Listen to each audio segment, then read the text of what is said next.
Hello लोगोफोर बड' जब enough' YouTube चेनेलाव बरायबाय आसा खालामो गासैबो मोजाङै दंजोबो।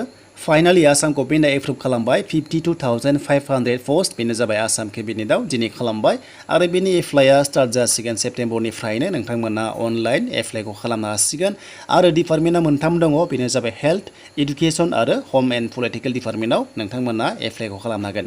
जायफोर 8 पास जाबाय नोंथांमोना मिनिमाम 8 पास जानाय लोगो लोगो ग्रेड 4 लेभेलाव एप्लाइ खालामनो हागोन। बेनिखायनो दासिमबो जुदि नोंथांमोना सार्टिफिकेट दाबो कालेक्ट खालामाखैबा खालामना लादो। बेनिफ्राय मार्कशीट 8 पासनि आरो नोंथांमोना इम्पर्टेन्टआ जाबाय एमप्लयमेन्ट एक्सचेन्ज सार्टिफिकेट बेखौ दिहुनना लाथारनांगोन अब्लासो एप्लाइ खालामनो हायो आरो बेखौ बबेयाव मोनो होनोब्ला बेखौ जोङो डिस्ट्रिक्ट एक्सचेन्ज अफिसाव मोनो। नोंथांमोना गाव गावनि गासैबो अरिजिनेल डकुमेन्ट्सखौ लांफानानै नोंथांमोना बेखौ इसु खालामना लानांगौ सानसेयाव मोनो।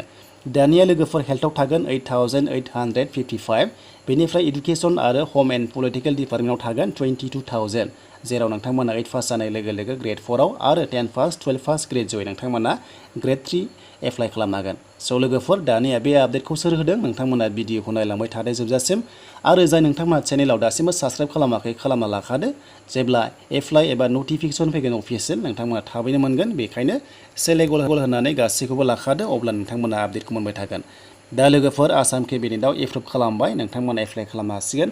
दाथ' आसामाव लोगोफोर 1 लाख साख्रि होगोन। दा बेनि आन्दारावनो बे थागोन माखासे साख्रिया जेरै इडुकेसन बेनिफ्राय हेल्थ आरो होम एन्ड पलिटिकेल डिपार्टमेन्ट। दा जों नायनोसै आपडेटखौ सोर होदों गासिबो रियेल नोंथांमोना फेक्स जानाङा गासिबो रियेल। थ' जों नायनोसै दानिया आपडेटखौ।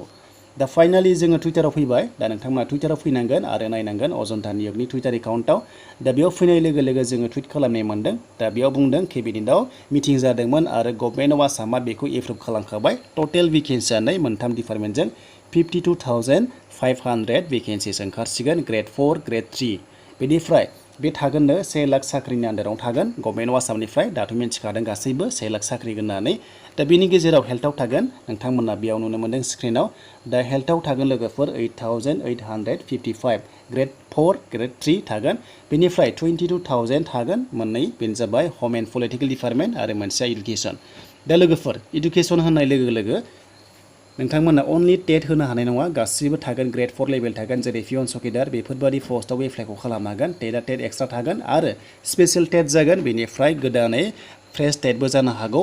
बेखायनो नोंथांमोना स्पेशेल टेट होनो हागोन आरो नोंथांमोना जायफोर नोंथांमोना HS पास जाबाय डिलेट दङब्ला डिप्ल'मा दङबा टेटखौ होनो हागोन। नाथाय बेयाव बुंनाय गैया जे डिप्ल'मा नांथारगौ दायो जेबो फैथ'वाखै। जेब्ला अफिसियेल नटिफिकेसन फैगोन अब्लासो गासैबो डिटेल्सखौ मोनगोन जे टेट होनोब्ला बेसेबां क्वालिफिकेसन नांगौ एबा पार्सेन्ट नांगौ आरो लोगोसे डिप्ल'मा नांगौना नाङा बेनि सायाव जों मोनगोन।